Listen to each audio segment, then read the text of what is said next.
Right, so I'm going to show you how to successfully wrap an exhaust system. Now, if you've ever tried it before, you know these clips ain't the best. However, I can show you a tip to use these so they work really well. Also, the wrap, you'll know that sometimes you put it on and it's not very tight and you try and get it as tight as possible. I'm going to show you another tip of how to get it really tight and also how to stop it from itching. Because if you've ever done this before, you'll know that you come away from it really itchy, regardless whether you've got a top on or not. So, first things first, the tools that we need.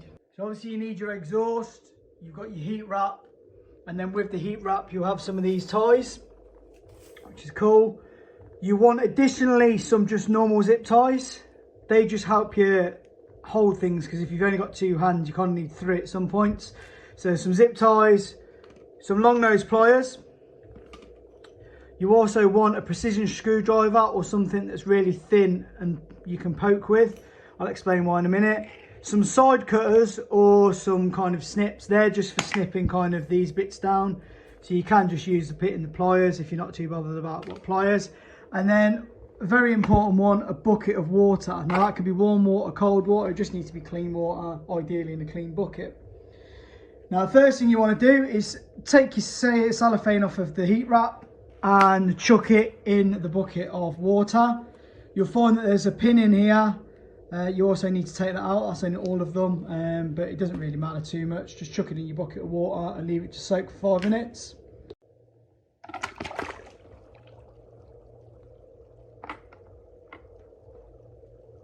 While the heat wrap's soaking in the water, it's a good idea to quickly just double check your zip ties, whether they go around your pipe or not, which in my case they don't. So I'm going to start at this point here. I'm going to wrap all the way to this point where the flexi is. And the theory is that there's going to be a stainless steel zip tie there and a stainless steel zip tie here. However, so I can hold it in the meantime, I'm going to use a plastic zip tie. So I'm just going to make sure I've got enough length on the zip ties to get around the pipes, which that will be perfect. Just makes things easier when you kind of only got one hand. So that one, and I'm going to do the same for the front section, because it sort of goes round, but then by the time I put wrap on it won't do. So I'm just going to double up 2 zip ties now.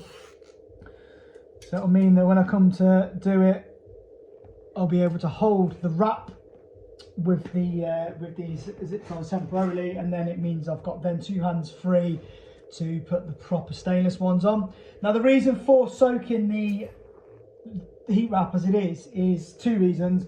One, it cuts down all the itchiness, because obviously there's glass fibre in it, or fiberglass, whichever way you want to say it. That's what makes you itchy. And secondly, you can pull the heat wrap much tighter onto the exhaust itself. With it being wet, it allows you to pull it a lot harder, which means that when it dries out, it stays real tight as opposed to kind of like loosening. So yeah, that's 2 tips in one. Water is really, really how you want to apply it on your exhaust. So with the zip tie in place, I can just put a very small amount of pressure on with a finger and start pulling tight the wrap around the exhaust. I do 50% overlap, and what I mean by that is it will come back round. Obviously this is just loose just to show you a 50% overlap. It's kind of, it'll go over like that. So it's like 50, 50, 50 all the way up, as if like you're spraying. And then when we get to the top, I'm going to show you how to finish that section, and then I will show you how to do these and get them on nice and tight.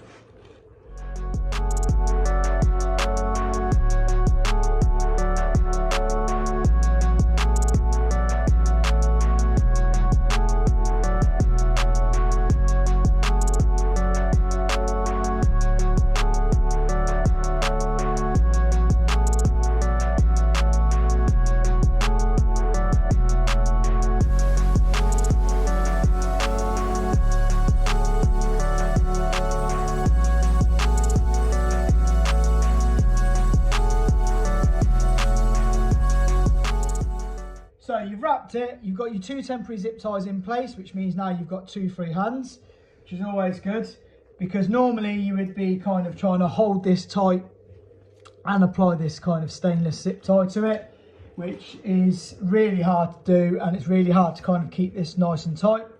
Now you'll see there's a nice 50% overlap all the way around.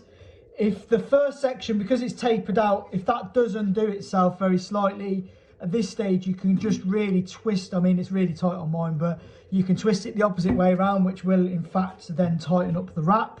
And then you're ready to apply these stainless zip ties. Now there's a trick to applying these. If you just apply them normally or fit them normally, where you just go around your exhaust pipe as so, and then feed that through there, what happens is once that goes through, the way that they lock is by a ball bearing inside. So when you let go, it moves back very, very slightly, like a mil, 2 mil for that ball bearing that starts at kind of this top point here, and it will need to roll back very slightly to then make them solid. Now the problem with that, with the exhaust wrap, is that 1 or 2 mil then allows your exhaust wrap to go loose. So the trick to doing this is getting it through, and instead of then letting go of the zip tie, what you do is you poke the ball bearing into the lock position and then let go of everything.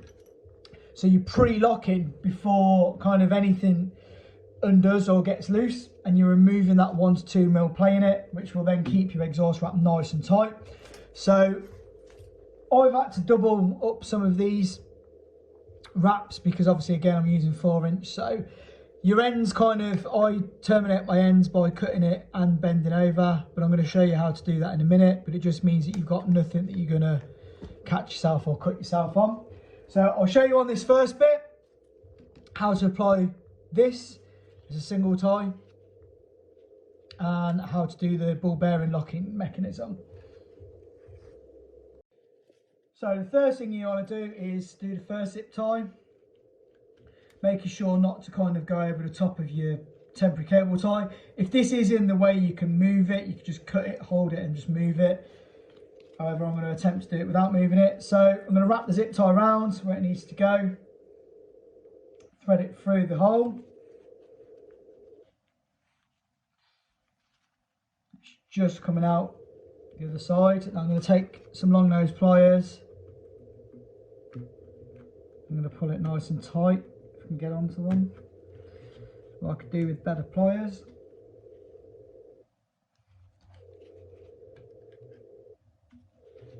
So it's on like that. So you pull it nice and tight, he says.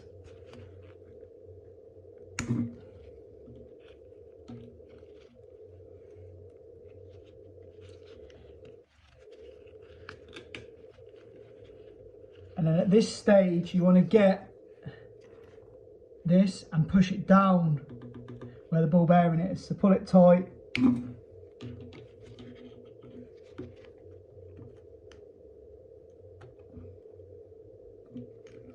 Let go of the pliers, holding the ball bearing in place. And hopefully you'll see, we're moving that out. This doesn't move at all. It's nice and solid.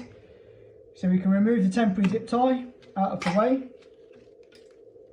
And then we're left with a bit of ugly metal. So the best way to do this is usually you need to cut it, but this isn't really that long, although I will show you. So snip it to a shorter length. It's very hard to do on camera. And then I normally fold it back on itself, as so.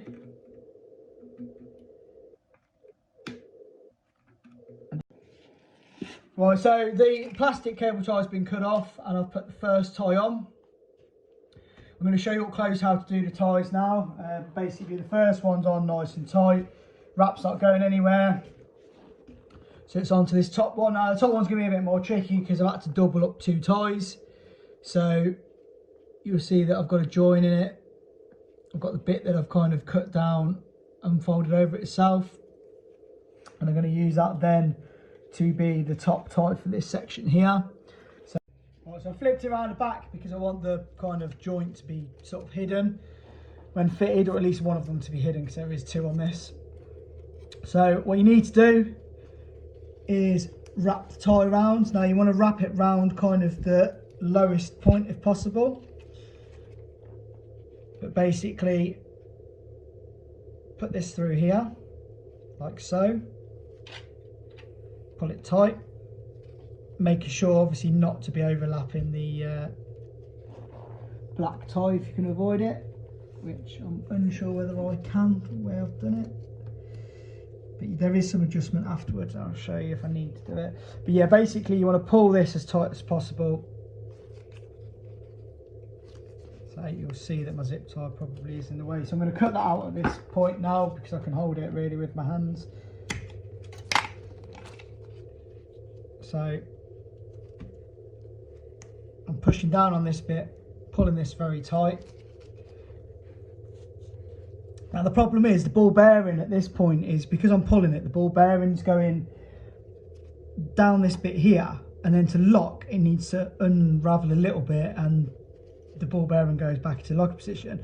However, if you physically push the ball bearing back like this by poking something in while pulling, you can then hold the ball bearing, let go of the pulling section, and then it doesn't move a massive amount like it would normally.